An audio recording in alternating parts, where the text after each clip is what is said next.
같이 찬송가 341장 함께 찬송하시겠습니다.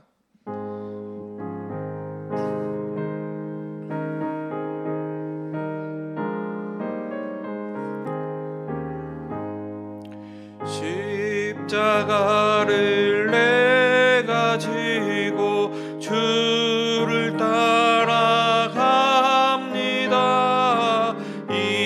이제부터 예수로 만나겠네.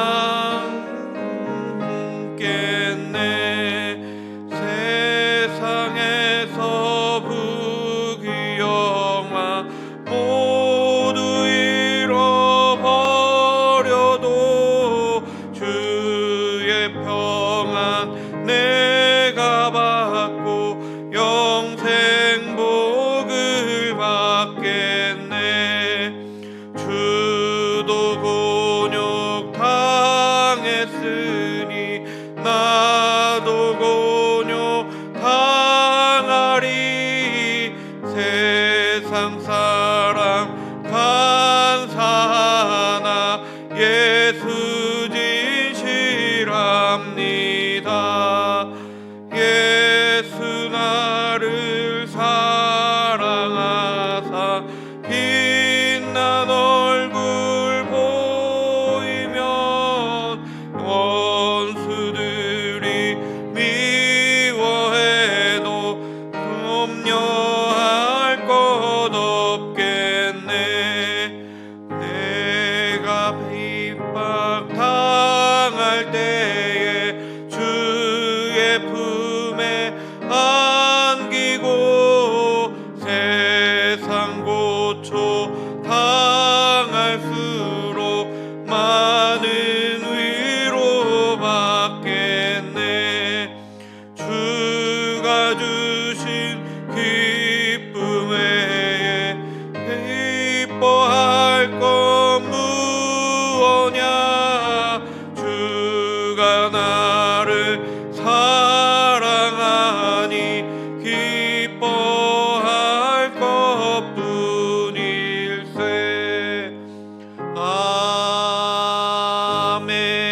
아멘. 주님, 우리를 위해 십자가 지신 주님 감사드립니다. 주님의 그 십자가로 말미암아 우리가 예배할 수 있습니다. 주님 앞에 나아갈 수 있습니다. 정말 감사드립니다. 주님의 십자가로 인해 주님과 함께 할 수 있습니다. 감사드립니다. 그러나 주님, 우리가 여기서 멈추는 것이 아니라 우리도 주님의 십자가의 길을 따르게 하여 주시옵소서.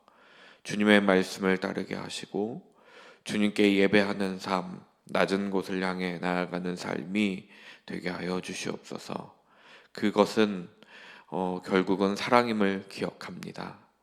주님께서 사랑하셨기에 우리를 위해 십자가에 달리셨던 것처럼 우리도 사랑하는 사람 되게 하여 주시옵소서. 이제 주님의 말씀 앞에 섭니다. 겸손히 하나님의 말씀을 들으며 그 말씀에 아멘으로 화답하게 하여 주시옵소서. 예수 그리스도의 이름으로 기도드렸습니다. 아멘. 오늘 저희에게 허락하신 말씀은 마가복음 10장 17절부터 31절까지 말씀입니다. 한 목소리로 읽겠습니다.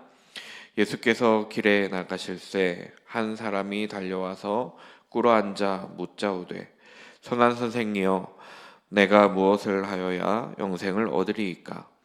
예수께서 이르시되 내가 어찌하여 나를 선하다 일컫느냐? 하나님 한 분 외에는 선한 이가 없느니라. 내가 계명을 안 하니 살인하지 말라, 간음하지 말라, 도둑질하지 말라, 거짓 증언하지 말라, 속여 빼앗지 말라, 내 부모를 공경하라 하였느니라. 그가 여짜오되 선생님이여 이것은 내가 어려서부터 다 지키었나이다.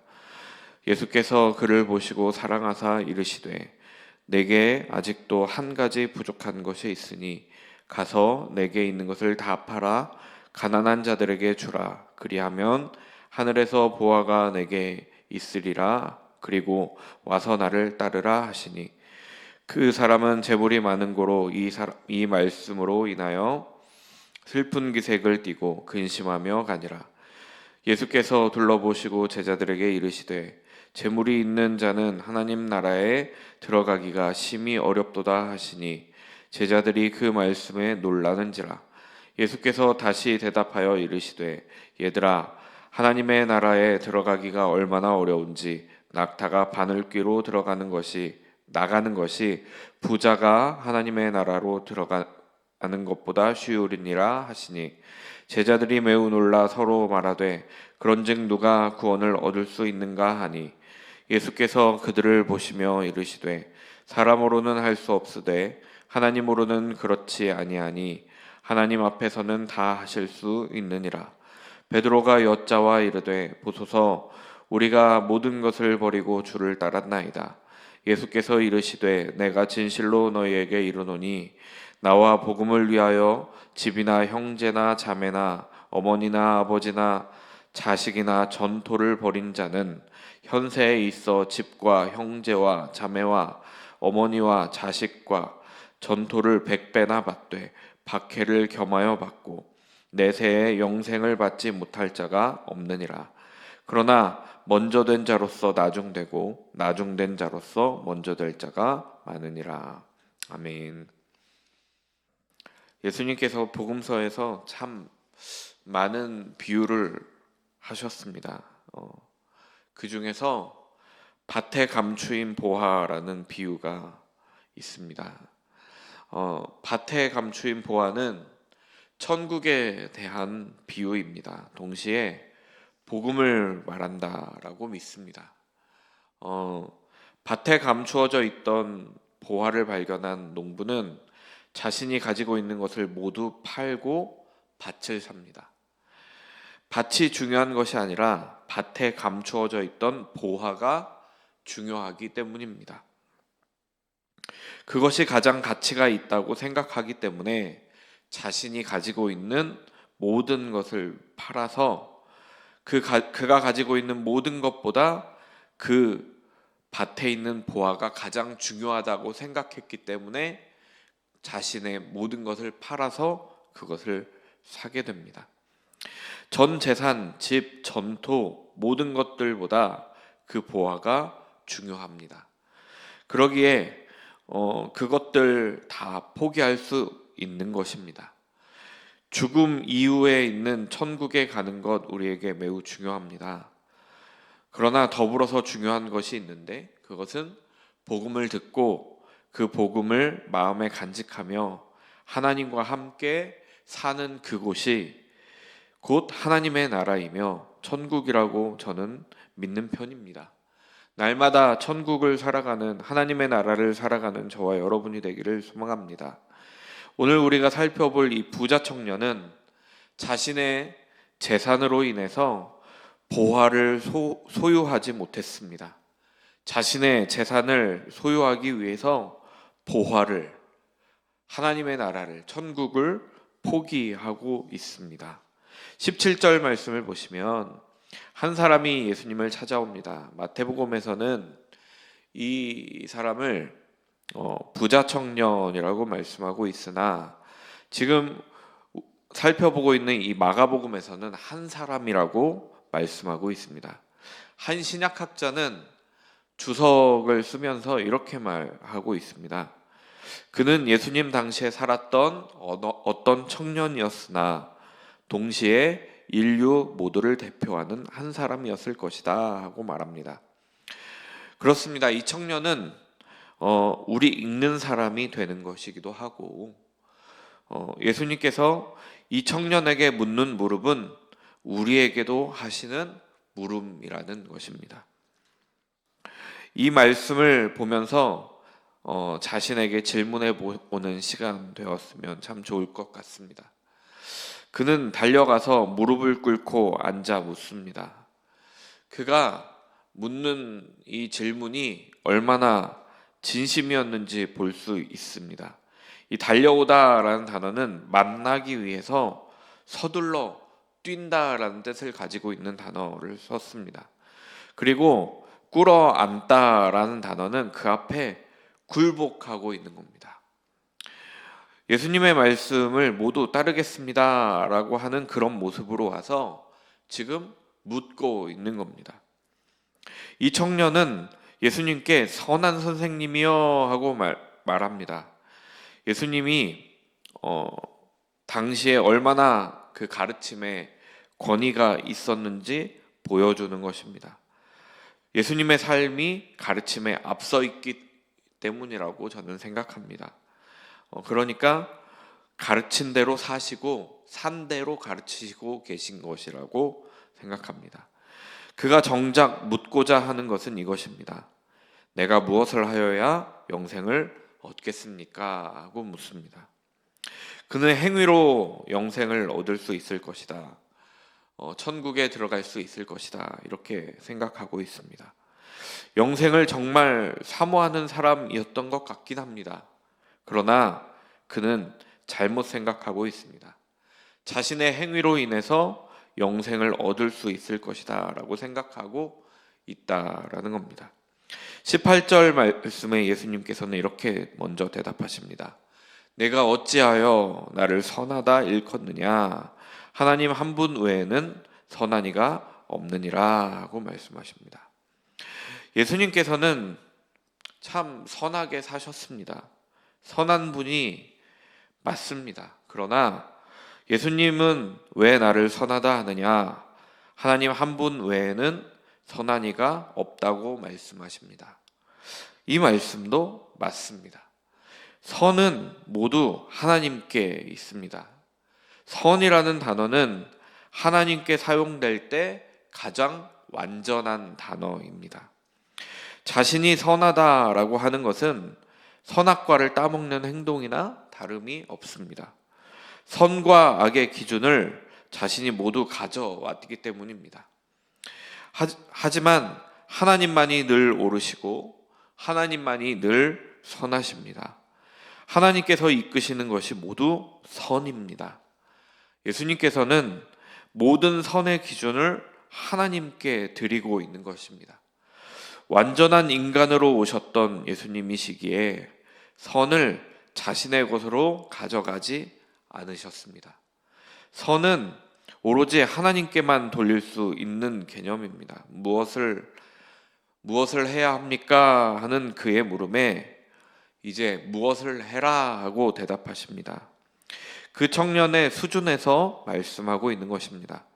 살인하지 말라, 간음하지 말라, 도둑질하지 말라, 거짓 증언하지 말라, 속여 빼앗지 말라, 내 부모를 공경하라 하고 말씀하고 있습니다.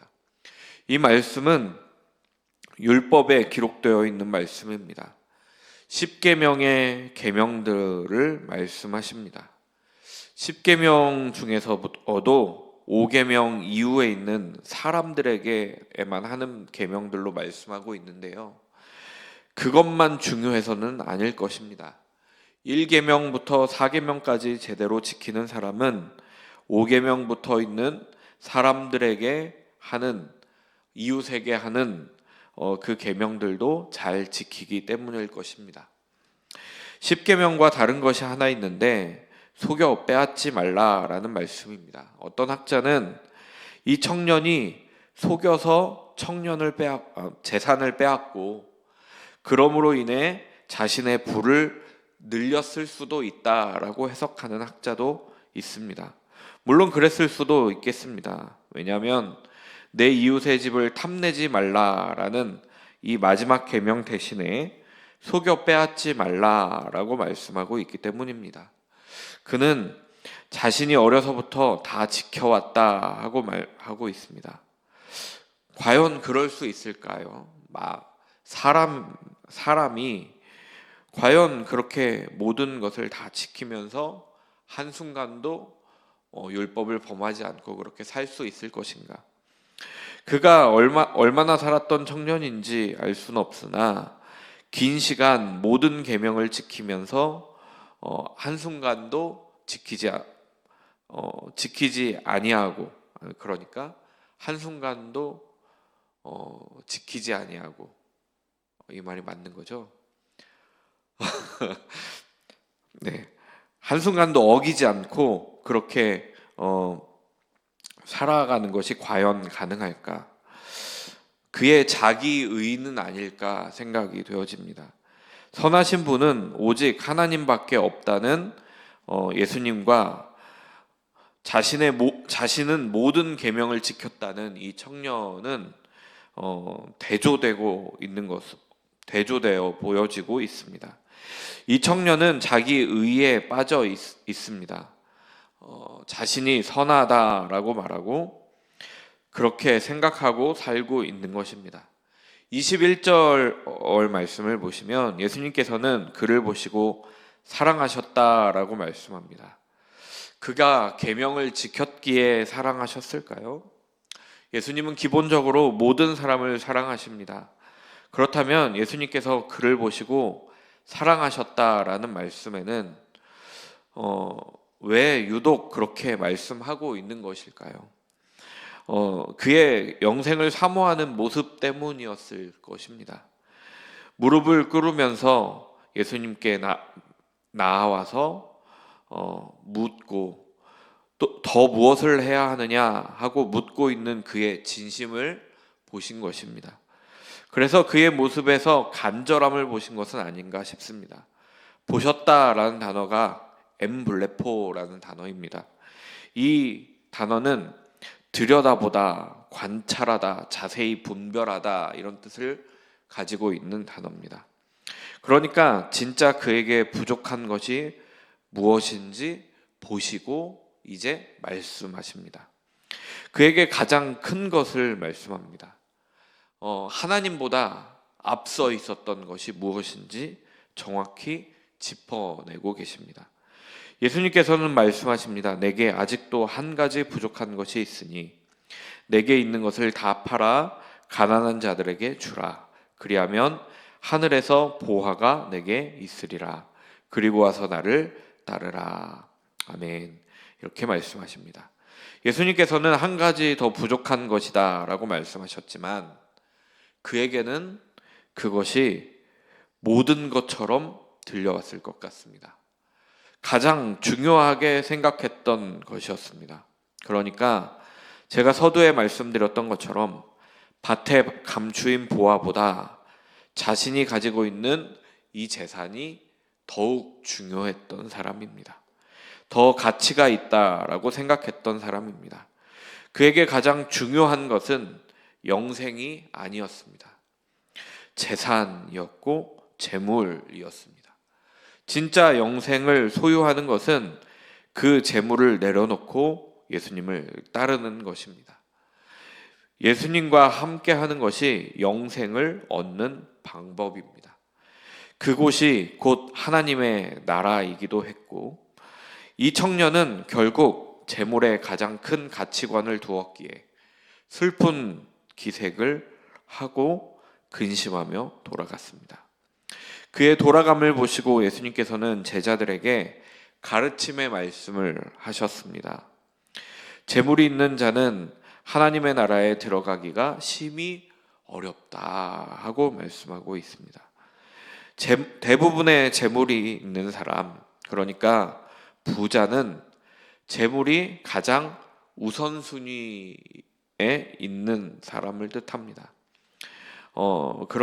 그렇지 않은 사람들도 있지만 여기서 말하는 부자들은 재물에 우선순위를 두고 있어서 재물 모으는 것에 혈안이 되어 있는 사람들, 그러니까 가난하고 약한 자들이 그의 눈에 보이지 않는 사람들, 오직 자신만 보여서 계속해서 모으기 급급한 사람들, 이웃이 보이고 도와야 하는 사람들이 자꾸 보이면 부자가 되지 못합니다.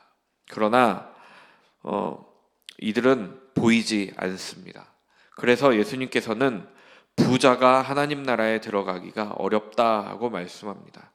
심지어 얼마나 어렵냐면 낙타가 바늘귀로 나가는 것보다 어렵다라고 말씀합니다. 오히려 낙타가 바늘귀로 나가는 것이 더 쉽다라고 말합니다. 부자는 천국을 소유하는 것보다 부유한 것을 추구하기 때문입니다. 그것이 천국에 가는 것보다 더 앞서 있기 때문입니다. 슬픈 기색을 하고 갔던 청년과 같이 자신의 것을 내려놓을 수 없기 때문입니다. 예수님 당시에는 하나님의 말씀을 잘 들으면 복을 받아서 부유하게 되었다라는 신앙이 팽배했습니다. 그러니까 거꾸로 이야기하면 부자는 하나님께 복을 받은 것이고, 그리고 그 복은 하나님의 말씀을 잘 따름으로 왔다라는 것입니다. 그의 신앙이 좋음으로 복을 받았다라고 생각했다는 겁니다.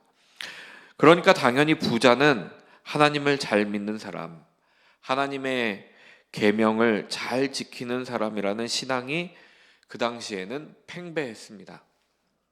어쩌면 부자 청년의 자기 의도 여기서부터 나왔을 수도 있겠습니다.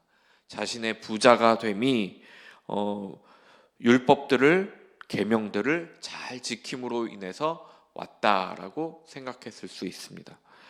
어찌되었든 당시의 신앙은 그러했습니다. 이것은 당시 사람들뿐만 아니라 예수님의 제자들도 그랬습니다. 그래서 그 말씀에 제자들은 놀랐습니다. 그러면 누가 구원을 얻을 수 있겠는가 하고 놀라고 있습니다. 당시에 여러 문헌에서는 비슷한 말이 있는데요. 탈무드에도 있고 그렇다고 합니다. 그래서 이 어떤 말이냐면 코끼리가 바늘귀로 들어가는 것에 대한 말입니다. 이것은 불가능함을 뜻하는 말이었습니다. 그러니까 낙타가 바늘귀로 나가는 건 역시 불가능하다는 말을 하고 있는 것이다라는 것입니다. 여기서 말하는 부자는 가장 최우선순위에 재산, 재물을 두는 사람을 말하고 있는 것입니다. 그들은 천국에 갈 수 없다고 말씀합니다. 하나님의 나라에 들어갈 수 없다라고 말씀하고 있는 겁니다. 그러나 예수님은 말씀합니다. 27절 우리 함께 읽어보겠습니다. 예수께서 그들을 보시며 이르시되 사람으로는 할 수 없으되 하나님으로는 그렇지 아니하니 하나님으로서는 다 하실 수 있느니라. 아멘. 사람은 그들의 마음을 돌릴 수가 없습니다. 그러니까 재물이 아닌 하나님을 선택하게 할 수 없습니다. 그러나 하나님은 가능하십니다. 마치 삭개오가 그랬던 것처럼 하나님께서는 그들이 재물을 포기할 수 있는 마음을 허락하십니다. 그리고 하나님의 나라에 들어갈 수 있는 용기를 허락하십니다. 그것은 주님의 은혜입니다. 주님의 은혜로 말미암아 하나님의 나라에 들어갈 수 있는 것입니다. 그런 의미에서 여기에도 나라는 한 사람이 있습니다.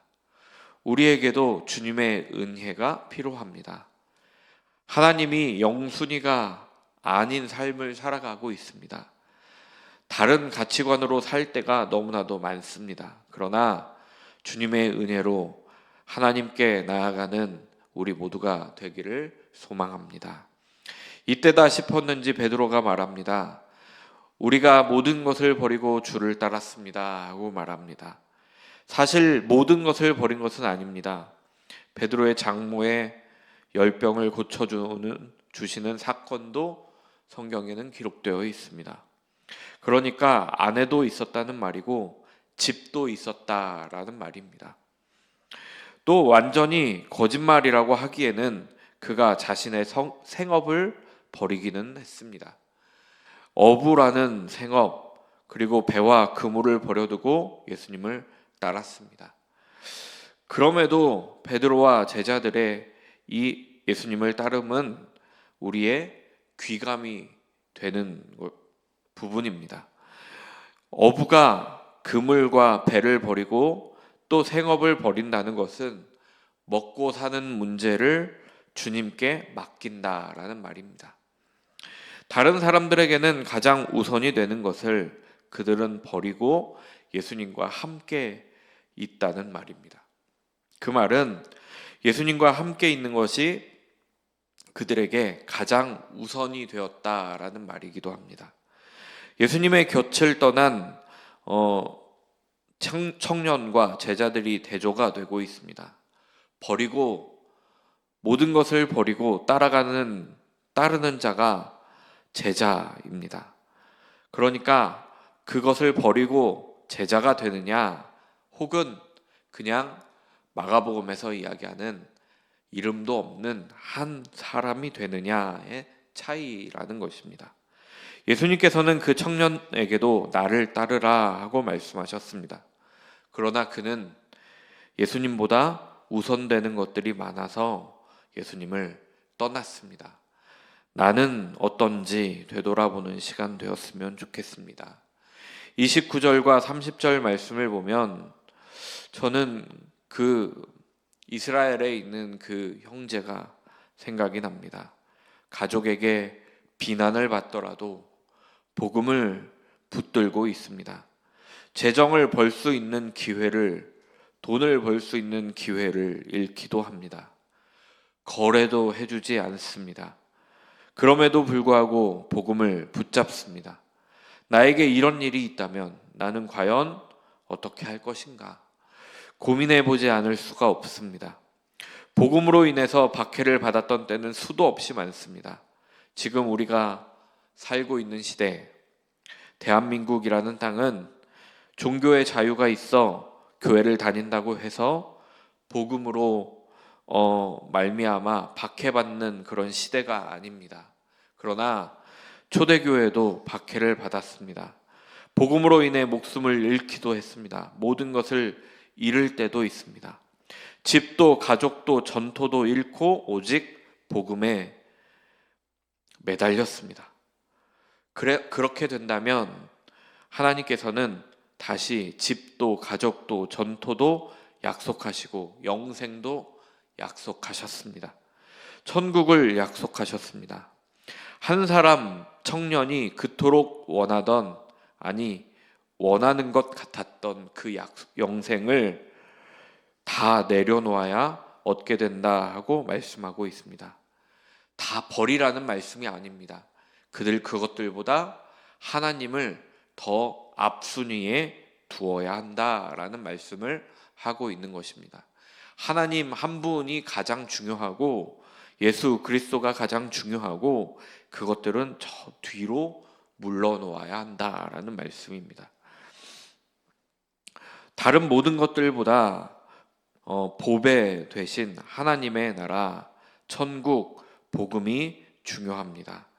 이것을 기억해야 합니다. 그것을 기억하지 않을 때 먼저 된 자로서 나중되는 것입니다. 아까도 말씀드렸던 것처럼 당시의 부자들은 복받은 사람, 신앙이 좋은 사람으로 여겨졌지만 그것을 내려놓지 못할 때, 그럴 때 오히려 나중되는 것입니다. 하나님께서 실제로 복을 주실 수도 있습니다. 그러나 복 주신 하나님을 믿어야지 그 복이 우상이 되어버리면 안 될 것입니다.